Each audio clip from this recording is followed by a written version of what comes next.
Pembahasan selanjutnya adalah kode HTML untuk halaman blogpost maupun kode CSS untuk kode HTML-nya. Nah, saya tekankan di sini bahwa untuk menghemat waktu, saya akan menjelaskan tag-tag yang penting. Di sini ada tag baru yang saya gunakan, yaitu tag audio, di mana tag audio di sini berfungsi untuk memasukkan lagu atau audio ke dalam halaman web. Autoplay artinya audio tersebut secara autoplay akan jalan ketika web tersebut dibuka. Kemudian loop, kenapa loop di sini digunakan? Karena nanti lagunya akan terus berulang selama website itu sedang dibuka. Dan ini source itu sumber peletakan dari filenya, bagian header. Dan di sini artinya kepala dari suatu halaman web. Tag ini di sini berfungsi untuk memiringkan suatu kalimat atau teks.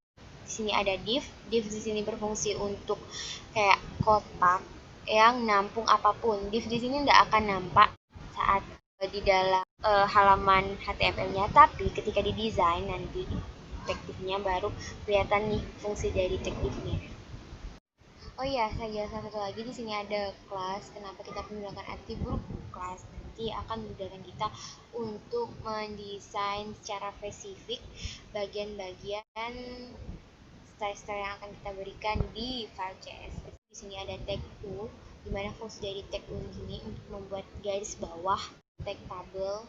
Fungsi tag tabel ini sendiri yaitu pasti untuk membuat tabel dalam suatu halaman web. Tag tr di sini fungsinya untuk membuat baris. Tag tr di sini fungsinya untuk membuat kolom. Nah, mengapa kita gunakan tag tabel? Di sini ada tabel terdiri 3 baris dan 3 kolom. Dan untuk baris yang pertama itu terdapat gambar. Nah, seperti ini gambar. Perhatikan gambar. Baris kedua itu adalah penjelasan nama setiap gambar.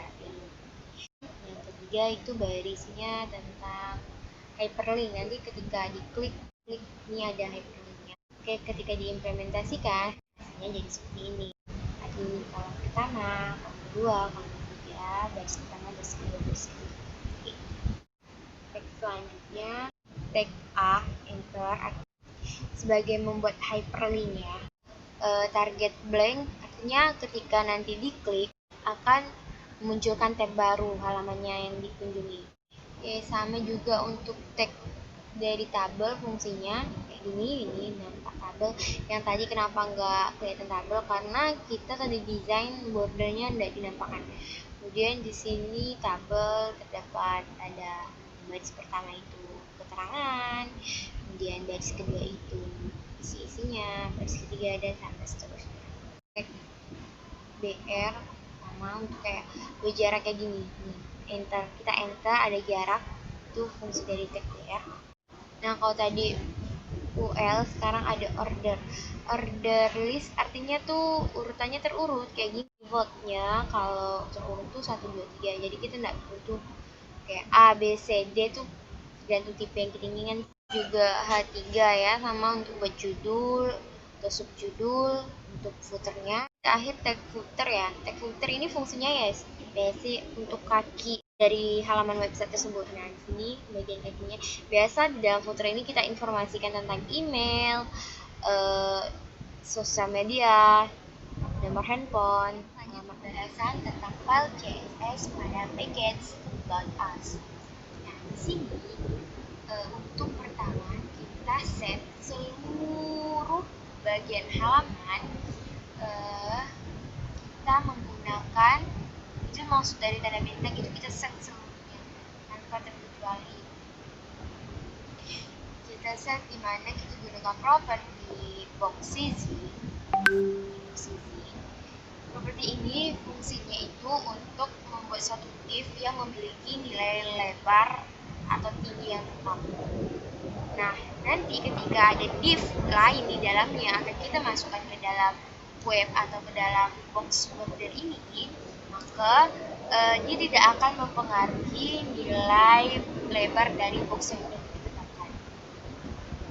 Kemudian gambaran dari box sizing ini seperti ini,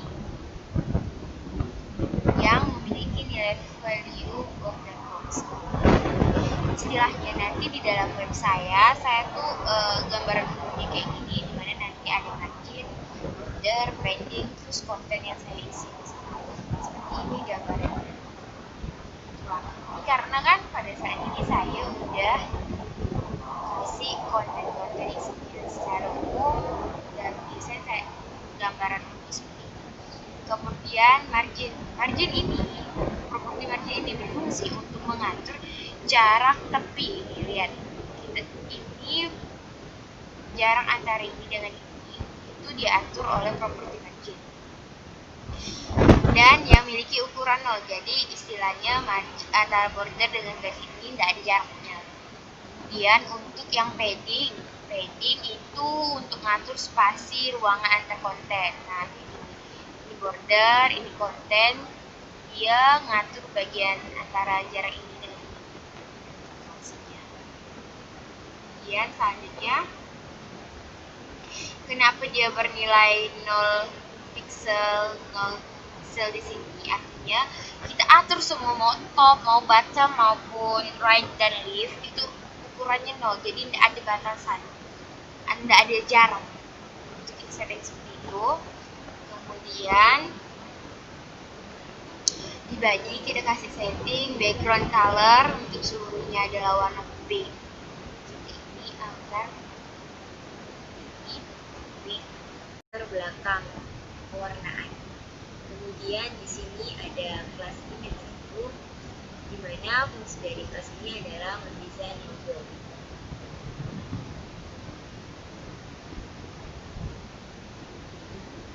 Kemudian selanjutnya saya menggunakan properti display yang sebagai untuk mengatur, membuat elemen-elemen yang ada di halaman menjadi sejajar ke samping atau akan menjadi rapi. Saya gunakan value block agar display blocknya mengambil tempat secara blok penuh ke arah kanan. Kemudian untuk margin left, artinya kita mengukur untuk khusus bagian kiri jaraknya. Kemudian maksudnya auto di sini artinya nanti si browser akan menghitung secara otomatis untuk ukuran jaraknya. Margin right berfungsi untuk mengatur secara khusus sebelah kanan jarak antar elemen. Nah, auto sama fungsinya. Kemudian width, properti width berfungsi untuk mengatur lebar elemen HTML. Selanjutnya adalah kelas image 2. Kelas ini berfungsi untuk mendesain bestseller recommendation. Nah, sini sudah. Fungsi dari properti height artinya mengatur tinggi suatu tag atau elemen HTML. Kemudian padding juga border radius, di mana fungsi dari properti border radius ini adalah untuk menambah lengkungan di setiap sudut elemen. Gambarannya adalah seperti ini.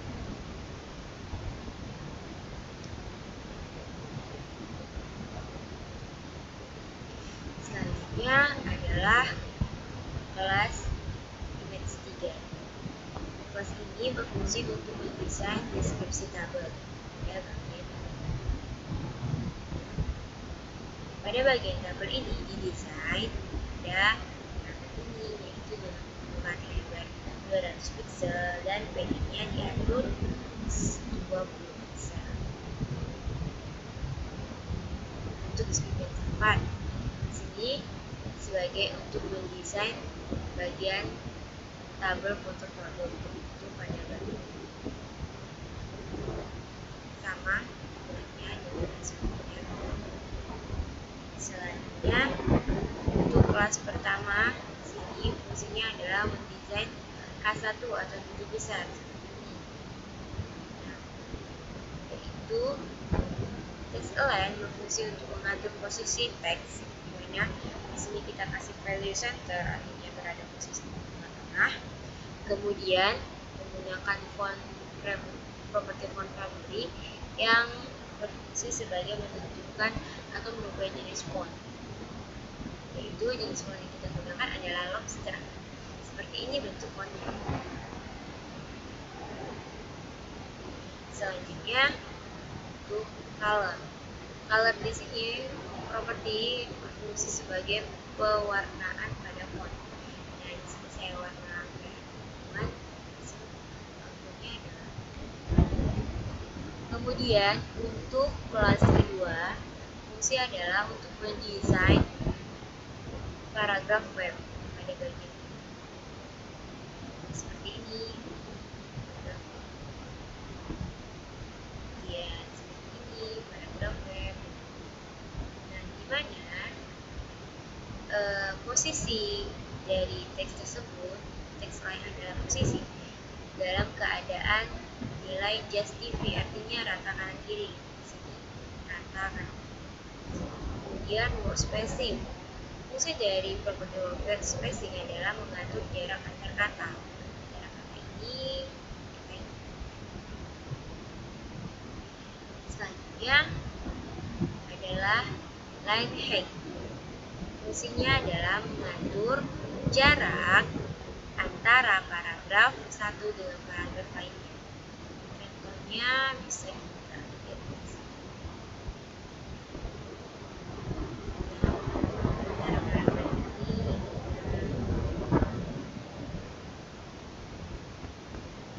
Oke, ukuran yang dipisahkan bisa 1,5 m. Di sini sama, panjangnya juga sama. Lanjut ke kelas kedua A, di mana fungsi dari kelas ini adalah mendesain untuk paragraf yang ada kotaknya. Nah, maksudnya itu bagian ini. Nah,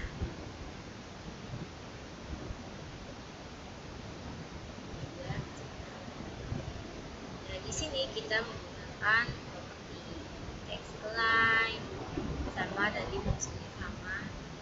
Ada properti baru di sini.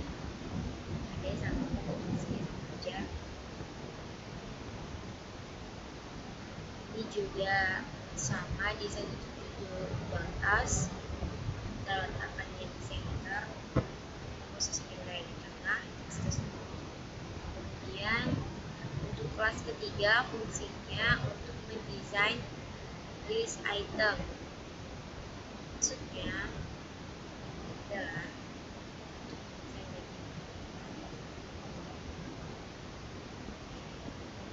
posisinya justify rata kanan kiri, bawah di sini rata kanan kiri.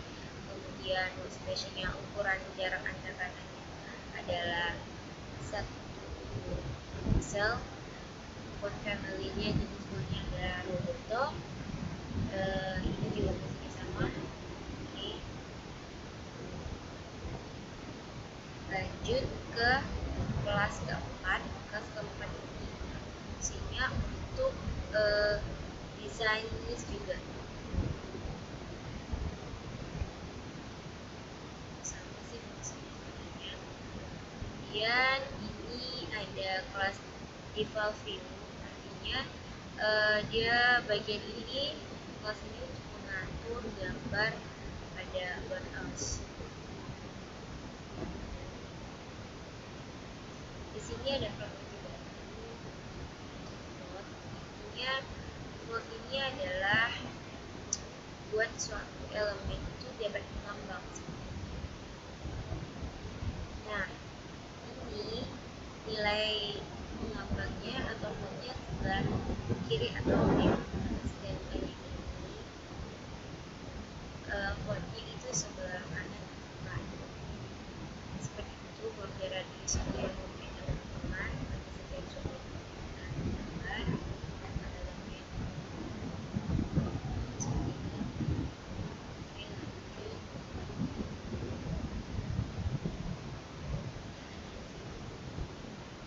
lanjut. Oke, ada properti baru lagi. Di sini ada border display. Artinya properti ini fungsinya untuk mengatur border antar sel, di mana dengan properti ini kita bisa mengadakan atau menghilangkan gambar dari sel yang maksudnya itu seperti itu. Nah, untuk tabel ini kita munculkan ordernya, sedangkan untuk yang seperti ini kita tidak munculkan, maka nilai dari properti border cosplay-nya adalah cost place, artinya menghilangkan border pada tabel. Oke, lanjut pada bagian katalog 1 itu khusus untuk mendesain tabel for deskripsi. Bagian ini semuanya. Oke.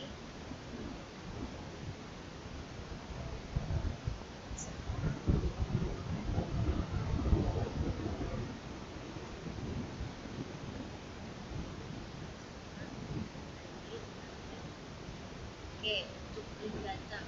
Di sini ada property text decoration yang artinya fungsi dari properti ini adalah untuk memberikan efek pada kata atau kalimat. Contohnya seperti ini. Nah, setiap link biasa ada tanda garis bawah. Ketika kita memberikan nilai 0, artinya kita menghilangkan garis tersebut sehingga tampak lebih lanjut di sini ya. Oke, nah di sini ada beberapa yaitu column row style. Artinya fungsi dari ini adalah menentukan gaya aturan antar kolom. Fungsi dari oke, juga sama sih kurang lebih.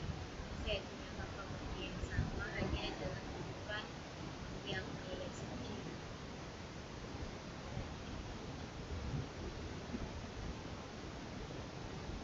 Nah, fungsi itu ini sama ya, buat